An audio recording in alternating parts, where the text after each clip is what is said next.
చూడండి.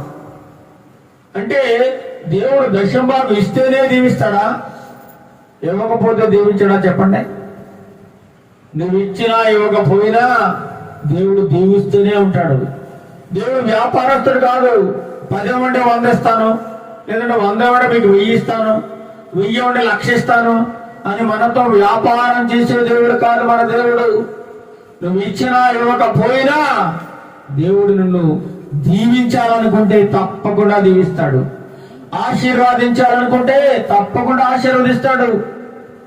ఈనాడు సేవకులు ఎలా తయారంటే, నువ్వు ఇవ్వకపోతే నీకు అలా అయిపోతావు, ఇలా అయిపోతావు, నీటికి శాపం వస్తుంది, నువ్వు దేవుని సొమ్మును దొంగిలిస్తున్నావు, నీ కుటుంబానికి జయం కాదని అని చెప్పి సంఘాలలో బోధించి విశ్వాసులను భయభ్రాంతులకు గురి చేస్తా ఉన్నారు చాలా సంఘాల్లో.